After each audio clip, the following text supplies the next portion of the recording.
Você sabe o valor do seu gado? O frigorífico tem um volume grande de negócios por dia e informa esses negócios para formar a cotação oficial da arroba. Dessa maneira, a formação do preço de mercado não fica muito justa, concorda? Se todos os pecuaristas se unissem para informar seus negócios, também poderiam participar da formação do preço, estabelecendo um valor justo de venda. Para isso, basta registrar todos os seus negócios no aplicativo AgroBrasil, de forma segura e transparente. Venha para a família AgroBrasil e escreva seu futuro. Negociou, registrou.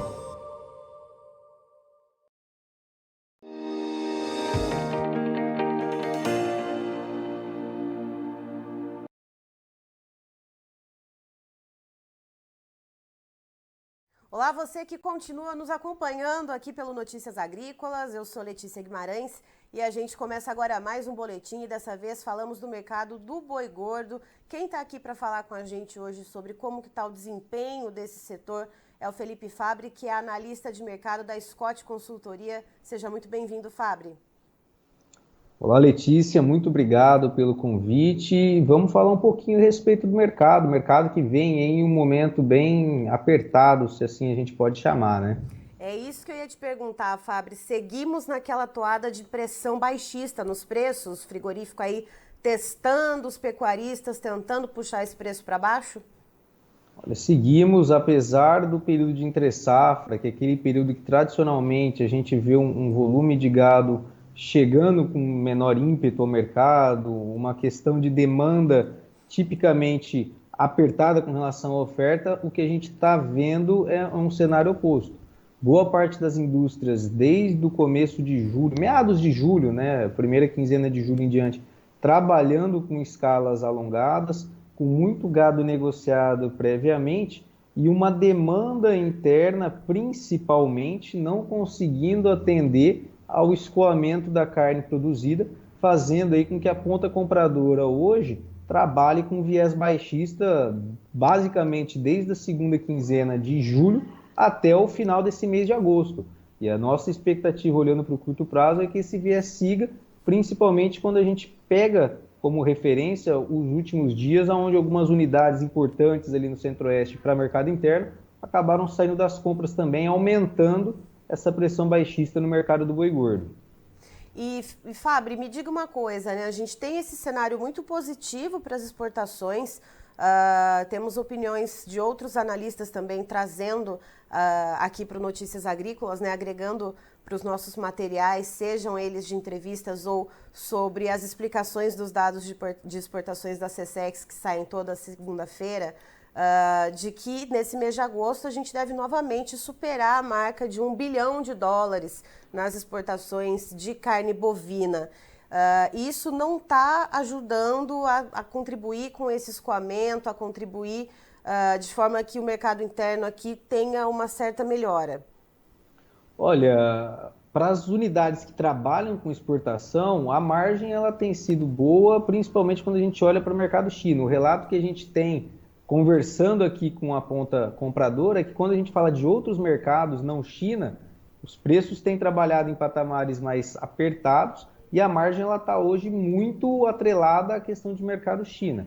A gente tem a expectativa ainda de exportação positiva para o mês de agosto, a gente está falando hoje de quase 4% a mais com relação ao volume embarcado em agosto de 21, expectativa de quebrar recorde em volume e na questão de faturamento, romper a marca de $1 bilhão, mas a gente tem que lembrar sempre que a questão da exportação ela representa quase 30%, aproximadamente 30% do nosso volume de carne produzida no Brasil. Então a gente tem uma dependência ainda muito grande com relação à questão do consumo interno, da demanda interna, e a gente não tem todas as plantas trabalhando com exportação. Então o reflexo dessa margem positiva, desse cenário mais positivo para as indústrias exportadoras não se reflete para a maior parte das plantas compradoras aqui no mercado brasileiro. Tá? Então esse é o grande ponto que a gente tem que levar em consideração e que a gente tem que analisar daqui em diante, porque uma retomada para a arroba do boi gordo,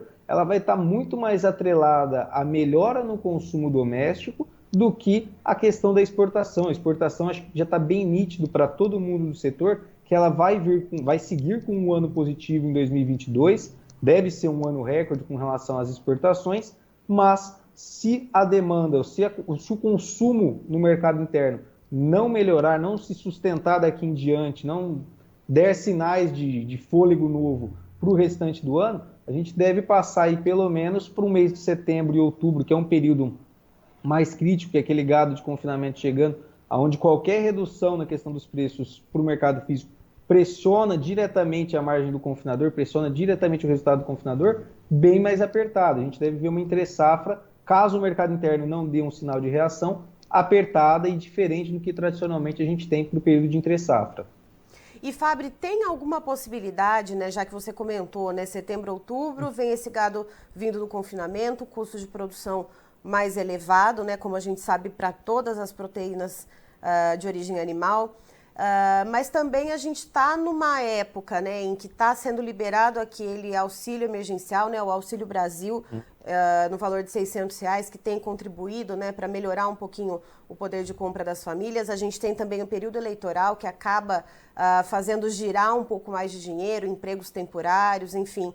Há uma perspectiva de, ainda que bem incipiente, mas de melhora na demanda aqui no consumo interno, para tentar reverter um pouco essa questão do consumo e também dos preços? Olha, a expectativa, ela existe, tá, Letícia? Você citou dois fatores que, na nossa análise, podem colaborar com o escoamento de carne bovina, mas até o momento isso não refletiu. Pegando aí o período agora de julho e agosto, a gente já começou a sentir esse maior volume de capital chegando no mercado, tanto da parte dos auxílios governamentais, quanto da parte de geração de empregos temporários, pensando nas eleições. E o que a gente sentiu foi uma forte demanda aí, principalmente pelas proteínas alternativas que a gente chama aqui na Scott, né? Carne de frango, a carne suína e o mercado de ovos. Foram as três proteínas que acabaram se beneficiando até pelo perfil da população que acabou sendo contemplada com esses auxílios e com a geração dos empregos temporários.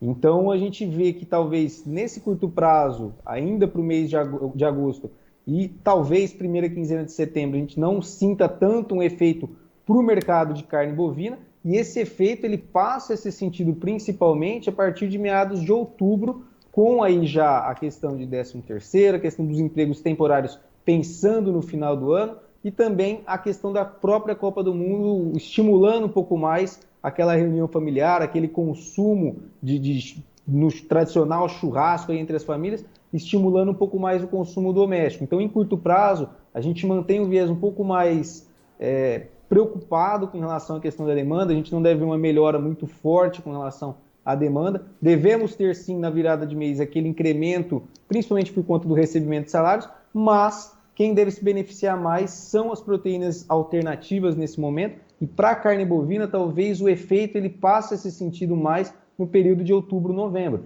Então, a gente tem hoje um viés mais nebuloso pela frente com relação ao consumo. Apesar disso, a gente tem uma expectativa positiva, tá? Pensando no restante deste ano de 2022, e não só por esses fatores que a gente citou.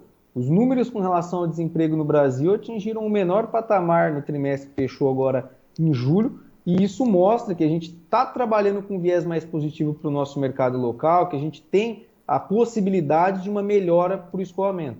Até onde essa possibilidade vai se concretizar ou não, vai depender muito, principalmente da competitividade com as demais proteínas, que são as que estão ganhando hoje corpo frente a esse cenário ainda apertado para o mercado interno. E, Fabri, os frigoríficos ainda tentam aquela queda de braço com o pecuarista. Algum tempo atrás, alguns dias, a gente estava falando, inclusive aqui no Notícias Agrícolas, de frigoríficos testando boi China a R$290 e o pecuarista ali entrando de vez na queda de braço e segurando, né, segurando o boi um pouco mais na fazenda para não aceitar esse preço. Continua nessa queda de braço ou não? A gente já vê um certo apaziguamento nessa relação? Não, a gente continua, a gente tem observado nos últimos dias um mercado muito travado.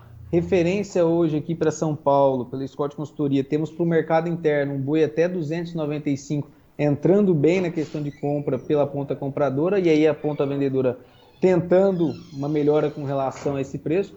E para o boi que a gente chama o chamado boi China aí, testes de preços até R$300 por arroba já foram observados, tá? Mas sem muita efetividade. O que a gente tem hoje é muita gente já tendo negociado a sua boiada, o boi que está sendo abatido no momento, negociado a 310, 315 em alguns casos, e quem tem boiada para encaixar dentro dessas escalas de abate vigentes, está tendo que trabalhar com esse cenário mais pressionado. Nós temos dados aí que mostram para nós que houve um incremento nessa temporada na questão de utilização de negócios a termo, dados até do próprio Instituto Mato Grossense de Pesquisa Agropecuária, do IMEA, né, que apontam para o incremento no primeiro giro com relação ao uso de contratos a termos. E isso tem sido um dos principais fatores que está dando essa, entre aspas, folga para as indústrias com relação às escalas, em meio a um cenário de consumo patinando. Então, para quem não fez esse tipo de negociação, para quem não vendeu a sua boiada anteriormente, quem não vendeu a boiada previamente, está trabalhando com um spot mais pressionado e tem brigado cada vez mais para tentar melhorar essa remuneração, e as indústrias pressionando para baixo com todo esse contexto que eu acabei de citar, de demanda compassada, e até mesmo algumas unidades saindo das compras com destaque a Centro-Oeste, pressionando outras praças com relação ao preço do boi no mercado spot. E Fábio, por falar em escala, né? Nos últimos dias a gente viu aí as escalas se alongando, se esticando mais que chiclete. Como é que está isso agora? Houve alguma redução, algum cenário que a gente já observa de ser um pouco mais positivo, ou não? A gente continua com aquele mesmo cenário de escalas extremamente alongadas em alguns pontos do país? Olha, a gente segue com um cenário de escalas até comparativamente a um passado recente, pegando 2021 como referência, bem alongadas, tá? Quando a gente olha principalmente para as exportadoras, tem muita gente já trabalhando com escalas para o mês de agosto inteiro, a semana que vem já feita, e o mês de setembro também contemplado. Então, quem está trabalhando com exportação já tem as suas escalas mais alongadas, e a estratégia na outra ponta, que é aquela ponta que está trabalhando com o mercado interno, é de trabalhar com escalas relativamente alongadas. Falamos aí hoje de 10 dias, quando a gente pega para comparar com 2021, uma escala de 10 dias era uma escala de ouro, pensando na ponta compradora. Hoje nós temos essa realidade como uma estratégia para a ponta compradora, para analisar toda a questão de escoamento, para analisar tudo o que vai ser traçado de estratégia, e isso tem beneficiado a ponta compradora, principalmente na parte de quem trabalha com exportação. Então a gente tem duas realidades: exportação com as escalas trabalhando bem adiantadas, bem alongadas, e para o mercado interno as escalas assim, paulatinas, 10 dias no máximo, mas ainda assim, quando a gente compara com o ano passado, são escalas mais confortáveis, e isso permite esse teste de preços que a gente tem observado. Até porque viemos num primeiro semestre com um incremento na oferta de gado, né? A gente pega para analisar os dados que o IBGE lançou recentemente sobre a pesquisa de abate trimestral, e o segundo trimestre de 2022 confirmou a nossa expectativa de descarte de fêmea maior nessa temporada, né? Um avanço com relação aos abates no primeiro trimestre e um avanço no comparativo anual. Então, esse contexto todo tem dado a tônica do mercado nesse segundo semestre. Muito obrigada pelas informações, eu agradeço muito a sua participação aqui com a gente no Notícias Agrícolas, e claro, você e todo o pessoal aí da parte de análise da Scott são sempre muito bem-vindos aqui conosco. Olha, Letícia, eu agradeço, a Scott Consultoria está sempre de portas abertas, precisando, estamos à disposição, e uma ótima tarde a todos vocês. Tá aí, tivemos então o Felipe Fabbri, que é analista de mercado da Scott Consultoria, nos trazendo então como que está o andamento do mercado do boi. Segue a queda de braço entre frigoríficos e pecuaristas, frigoríficos aí tentando pressionar os preços para baixo, pecuaristas relutando em entregar então a boiada spot, né, pelos preços que estão sendo oferecidos nesse momento. E segue, então, essas tentativas de pressão. Segundo o Fabbri, no mercado paulista, né, o boi, então, China tentando aí, né, os frigoríficos tentando negociar em torno de R$300, não está sendo muito bem aceito. E para o mercado interno, em torno de R$295. Então, a gente vê esse compasso aí, as escalas se mantêm da mesma forma que a gente tem visto nos últimos dias, não mudou muito o cenário, e mesmo com as exportações indo muito bem, as exportações tendo um desempenho excelente. Nessa semana, inclusive, Fernando Henrique Iglesias, que trouxe o contexto dos dados da exportação que foram divulgados pela Secretaria de Comércio Exterior do Governo Federal na segunda-feira, a gente deve bater novamente nesse mês de agosto a casa do $1 bilhão de carne bovina exportados. Então, a gente tem esse cenário muito positivo, porém, são 30% da nossa produção de carne bovina que é exportada. O restante fica aqui em solo brasileiro e, com a descapitalização da população, esse consumo mais baixo, acaba, então, ficando essa lacuna no consumo e, ao mesmo tempo, mesmo no período de entre-safra, a gente tem uma oferta um pouco maior, ou seja, pressão baixista de preços. E segundo o Fabre, mais para setembro, outubro, que a gente vai começar a ver alguns benefícios, né? Seja ele, então, do Auxílio Brasil, que está sendo concedido à população mais vulnerável, seja ele dos empregos temporários gerados pela eleição ou pela Copa do Mundo, que acaba, então, também propagando aqueles churrasquinhos, né? Aquelas reuniões familiares ou entre amigos. Então, a conferir o que vai ser, mas tudo vai depender do mercado interno para tentar melhorar, então, esses preços para o mercado do boi. Christian, por favor, os preços na tela, por gentileza. Temos, então, os contratos na B3. Setembro 22, uma queda de 1,17%, valendo R$ 304,95.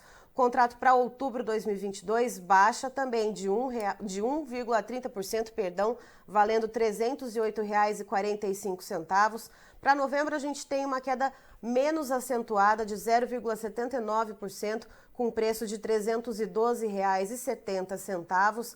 E para dezembro, volta aí uma queda um pouco maior de 1,22%, com um preço de R$ 315. E a referência para o CPEA da arroba do boi gordo no mercado paulista, também queda essa sim bem acentuada de 7,16%, com preço em R$ 303,20. Encerro por aqui, daqui a pouquinho tem mais informações para você. Notícias Agrícolas, 25 anos, ao lado do produtor rural. Participe das nossas mídias sociais, no Facebook, Notícias Agrícolas, no Instagram, @Notícias Agrícolas e em nosso Twitter, @Noteagri. E para assistir todos os vídeos, se inscreva no YouTube, na Twitch, no Notícias Agrícolas Oficial.